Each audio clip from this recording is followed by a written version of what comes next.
பார்த்துட்டு இருக்கும் எல்லாருக்கும் முதல்ல வணக்கம். இந்த வீடியோ நம்ம என்ன டிஸ்கஸ் பண்ண போகிறோம்னு பார்த்தீங்கன்னா, துரேந்தர் த ரிவெஞ்சோட ஸ்டோரியை பற்றியும், இந்த படம் வந்து இப்போ வந்து நிறைய தேட்டரில் வந்து ரிலீஸ் ஆகலை, இதுக்கான எக்ஸ்ப்ளனேஷனை பற்றியும் இந்த வீடியோ டீட்டெயிலாக டிஸ்கஸ் பண்ண போகிறோம். அதுக்கு மேலே நீங்கள் இந்த சேனலுக்கு புதுசாக இந்த சேனல் சப்ஸ்கிரைப் பண்ணி பெல் ஐக்கனை கிளிக் பண்ணி வச்சுக்கோங்க. வாங்க நம்ம வீடியோக்குள்ளே போகலாம். நம்ம துரேந்தர் வந்து நம்ம ரன்வீர் கபூரோட முக்கியமான ஒரு படமாக வந்து அவரோட கெரியரில் அமைஞ்சிச்சுன்னு சொல்லலாம். குறிப்பாக சொல்லணும்னா அந்த படம் வந்து ஒரு ஹையஸ்ட் க்ராஸராக வந்து அமைஞ்சது. அந்த படத்தோட பார்ட் 2 வந்து அப்படியே வந்து அந்த படத்தோட கிளைமேக்ஸ்லேயே வந்து ரிவீல் பண்ணியிருப்பாங்க. குறிப்பாக சொல்லணும்னா அந்த படத்தோட ரிலீஸ்க்கு அப்புறம் ஒரு மாதத்துக்கு அப்புறமே அந்த படத்தோட ட்ரெய்லரையும் லான்ச் பண்ணியிருந்தாங்க.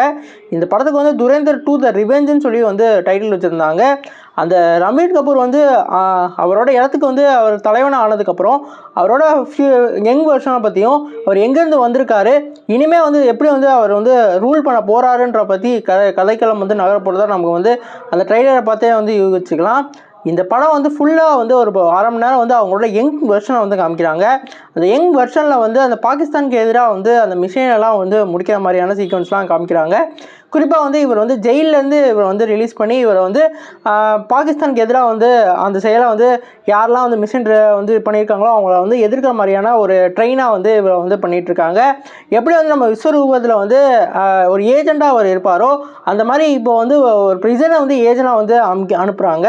அப்புறம் வந்து அந்த ஏஜெண்ட் வந்து என்னென்ன பண்ணுறாங்க, அந்த ஏஜெண்ட் வந்து எப்படி வந்து திருப்பி வந்து அவரோட முதிய ஏஜில் வந்து ஒரு தலைவனாக மாறுறாருன்றது தான் படத்தோட கதையாக இருக்குது. குறிப்பாக சொல்லணும்னா இந்த படத்தில் வந்து அவரோட ஒய்ஃப் வந்து கர்ப்பமாகிற மாதிரிலாம் காமிக்கிறாங்க. அது மட்டும் இல்லாமல் அவரோட டிரான்ஸ்ஃபர்மேஷன் எல்லாமே பக்காவாக இருந்தது. ஃபுல் அண்ட் ஃபுல் வந்து ஆக்ஷன்னு ஃபோக்கஸ் பண்ணி தான் படத்தை எடுத்திருக்காங்க. குறிப்பாக இந்த படத்துக்கு வந்து ஷெட்யூல் வந்து கொடுத்துருக்காங்க. அந்தளவுக்கு ஒரு ரத்தம் தெறிக்க ஒரு பக்காவான ஒரு ஆக்ஷன் மூவியாக இந்த படம் இருந்தது. அது மட்டும் இல்லாமல் இந்த படத்தில் வந்து அந்த கதையை வந்து ஒரு போன பாட்டோட இந்த பாட்டு தெளிவாக வந்து புரிய வச்சுருந்தாங்க. கண்டிப்பாக இந்த படம் வந்து ஒரு வேறு லெவலில் வந்து பாக்ஸ் ஆஃபீஸில் வந்து விளையாட போகுது. குறிப்பாக இந்த படத்துக்கு வந்து ஆப்போசிட்டாக டாக்ஸிக்னு ஒரு படத்தை வந்து ரிலீஸ் பண்ணுறதா பிளான் பண்ணிட்டு இருந்தாங்க. ஆனால் இந்த படத்தை வந்து வார் நடக்கிற நிறையா இஷ்யூனால அந்த படத்தை வந்து அடுத்த மாதம் வந்து போஸ்ட்போன் பண்ணிட்டாங்க. ஆனால் இப்போ இந்த படம் சோலோவாக ரிலீஸ் ஆகி ஒரு வேறு லெவலில் வந்து சம்பவம் பண்ண போகுது. ஏற்கனவே துரேந்தரே வந்து கல்ஃப் கண்ட்ரியில் ரிலீஸ் ஆகலை. அதனால் இந்த படத்துக்கு வந்து என்னதான் போர் எங்கன்னா நடந்தாலும் தமிழ்நாட்டு தான் ஃபோக்கஸ் பண்ணி இந்த படம் வந்து ரிலீஸ் ஆக போகுது. அதனால் இப்போது ப்ரீமியர் ஷோலே ஒரு வேறு லெவல் கலெக்டாக வந்து பண்ணிகிட்ருக்கு. இந்த படத்துக்கு வந்து ஒரு லாங் ரன் வேறு கிடச்சிருக்கு. நாளைக்கு லீவு, அதுக்கடுத்து வெள்ளி சனி ஞாயிறுன்னு சொல்லிட்டு ஒரு பக்காவான ஒரு ரிலீஸ் டேட்டை வந்து ஃபிக்ஸ் பண்ணியிருக்காங்க.